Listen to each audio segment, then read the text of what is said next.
ગઈકાલે મહુવા શહેરના ખારગેટ સ્થિત સ્વામિનારાયણ મંદિર ખાતેથી સૂતા ભગવાનને લઈ જઈ મુખ્ય પ્રવેશ દ્વાર પર દિવાલ ચણી દેવાતા હરિભક્તોની નારાજગી આવી સામે।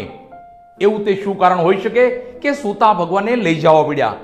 એવું તે શું કારણ હોઈ શકે કે પ્રવેશ દ્વાર પર દિવાલ ચણી દેવામાં આવી? એવું તે શું કારણ હોઈ શકે કે મુખ્ય પ્રવેશ દ્વાર પર તાળા મારી દેવામાં આવ્યા? આવા અનેકો સવાલ હરિભક્તો પૂછી રહ્યા છે।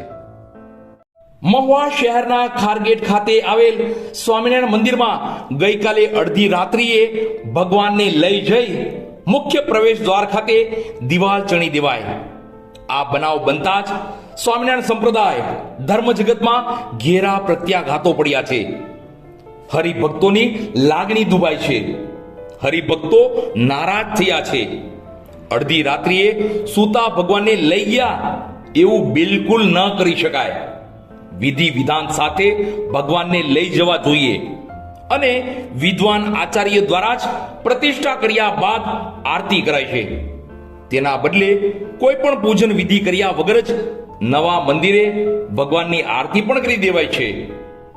હરિભક્તો એવું પણ કહી રહ્યા છે કે હરિકૃષ્ણ મહારાજ, નારાયણ ભગવાન, લક્ષ્મીજીની પ્રતિમાને તો અડધી રાત્રિએ લઈ ગયા, પણ ઘનશ્યામ મહારાજની પ્રતિમા હાલ ક્યાં છે તેની ખબર જ નથી। જે તે આગેવાનો સંતો આ ભગવાનની પ્રતિમાની ચોરી કરીને લઈ ગયા છે, એ ચોરી કરનારાઓ લોકોને શું ધર્મનું જ્ઞાન આપી શકે? ચોરી કરનારાઓ લોકોને સારો સંદેશો કે સારું જ્ઞાન કદી આપી જ ન શકે। કાંતિભાઈ લક્ષ્મણભાઈ ભાલાળા છે। અમે સવારે મંદિરમાં 5:30 વાગે મંગળા આરતીના દર્શન કરવા આવીએ છીએ દરરોજ। એ નિયમ મુજબ પ્રમાણે આજે પણ સવારે અમે 5:30 વાગે મંગળા આરતીના દર્શન કરવા આવ્યા। ત્યારે મંદિરમાં આવ્યા તો અહીંયા મંદિરની ઉપરની ધજા ઉતારી લીધેલી અને અહીંયા મંદિરનો મેઇન ગેટ છે ખારગેટવાળા રોડ ઉપરનો, એ જ્યાં દરવાજો કાઢીને દિવાલ ચણી લીધેલી અને મંદિરમાંથી પૂછ તપાસ કરી તો મંદિરમાંથી ભગવાનને રાત્રોરાત લઈ ગયા। રાત્રે 12 વાગ્યા સુધી મંદિરમાં લાઇટ બહાર હતી। રાત્રે 12 વાગે લાઇટ બંધ કરી અને આ લોકો ભગવાનની મૂર્તિને રાત્રે ચોરી ગયા। એટલે આ લોકો જે ચોરી કરે એ લોકો સંતો એ પબ્લિકને શું સંદેશો આપે? આ ચોરી કરતા શીખવાડે? એ હું સત્સંગ શું કરાવે? એ ભક્તિનું જ્ઞાન શું આપે આવા ચોરી કરનાર સંતો? આના પહેલા એ ભાવનગર કિમિયા મંદિરમાંથી પણ મૂર્તિની ચોરી કરેલી છે આ મંડળે જ। ઘર સભા વાળાનું આ મંડળ છે।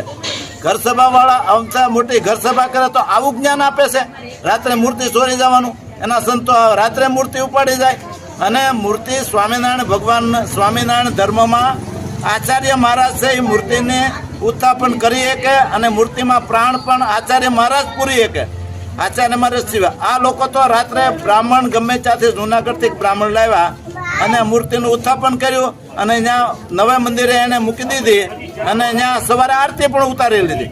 આચાર્ય મહારાજ સિવાય મૂર્તિની પ્રાણ પુરાય નહીં અને આરતી ઉતરે નહીં, તો આ લોકોએ આવી દગાખોરી કરી।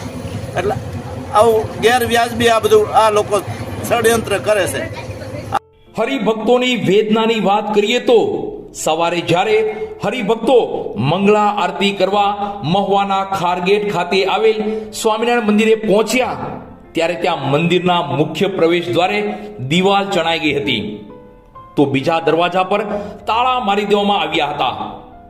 હરિભક્તો, મહિલાઓ પોતાના ભગવાન ન દેખાતા ગળગળા થઈ ગયા હતા, રડવા લાગ્યા હતા। અમુક હરિભક્તો તો મંદિરના દરવાજે માથા ભટકાડવા લાગ્યા હતા। ભગવાન એ ભરોસો છે, ભગવાન એ ધર્મ છે, ભગવાન એ હરિભક્તોનું જીવન છે। ભરોસો, ધર્મ અને જીવન આ ત્રણેય આ ચોર લોકોએ હરિભક્તોનું ચોરી લીધું છે, હરિભક્તોને રડતા કરી મૂક્યા છે, હરિભક્તોના વિશ્વાસ પર ઘા થયો છે। હરિભક્તો હેરાન થઈ પોતાની ધર્મની લાગણી સાથે જેઓએ રમત કરી છે તેને શ્રાપ આપી રહ્યા છે। નામ લીલીબેન ભાલાળા તાવેડા વાળા કાંતિભાઈ, લીલીબેન કાંતિભાઈ ભાલાળા. અમે મહારાજને 3 વાગે લઈ ગયા અહીંથી. તો રાતે થોડું મહારાજને લઈ જવાય, વિસર્જન થાય વગર મહારાજને ન લઈ જવાય.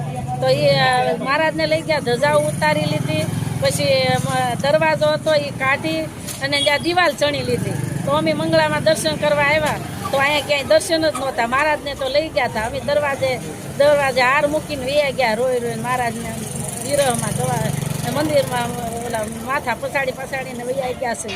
તો સંતોને એવું થોડું કરાય, લઈ જવાના હતા તો અમને કેવું હતું ને કે અમે લઈ જઈએ છીએ, તો અમે એને હારે આવત અને ધામધૂમથી લઈ જાત ગાજતે વાજતે મહારાજને.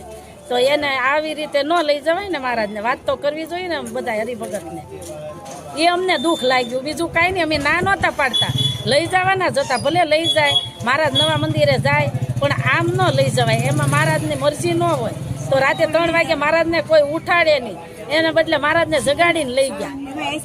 તો હરિભક્તોનું કહેવું છે કે એવી તે શું જરૂર પડી કે રાતોરાત મંદિર બંધ કરવું પડ્યું?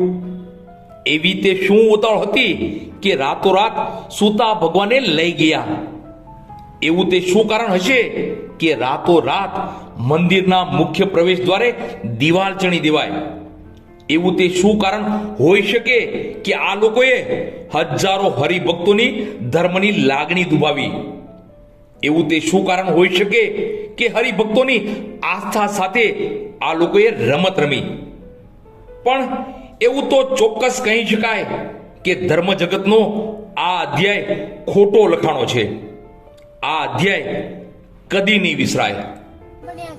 આ અમારે સ્વામિનારાયણ મંદિર છે જે 300 વર્ષ પુરાનું છે, અને અહીંયા કંઈ ખબર નહીં કેવી રીતના ઘટના ઘટી કે રાત્રે સુધી 7 વાગ્યા સુધી તો મંદિર શરૂ જ હતું, પણ ખબર નહીં રાત્રે 12 વાગે લાઇટ અચાનક બંધ થઈ ગઈ. તો અમને એમ હતું કે નહીં અહીંયા કંઈક ફોલ્ટ હશે, વાયરિંગમાં ફોલ્ટ હશે, એટલે એ લોકોએ લાઇટ બંધ કરી હશે. પણ સવારે ઉઠ્યા તો ખબર નહીં કઈ રીતે અહીંયા દિવાલ ને બધું ચણાઈ ગયું, મંદિર બંધ થઈ ગયું, ઉપરથી ધજા વહી ગઈ, ઘંટી વહી ગઈ, બધું મંદિર જ આખું ફેરવાઈ ગયું, આખું મંદિર બંધ થઈ ગયું. એવી તો એને શું જરૂર પડી કે રાતે એ લોકોએ મંદિર આમ અચાનકથી એને બંધ કરવું પડ્યું? કેમ કે વર્ષો પુરાનું મંદિર છે, પણ અહીંયા તો કઈ ખબર જ નથી પડતી કે કઈ રીતનું એ લોકોએ કઈ કામકાજ કર્યું છે. રાતોરાત આમ મંદિર ફેરવવું પડ્યું અને મંદિર બંધ કરી નાખ્યું.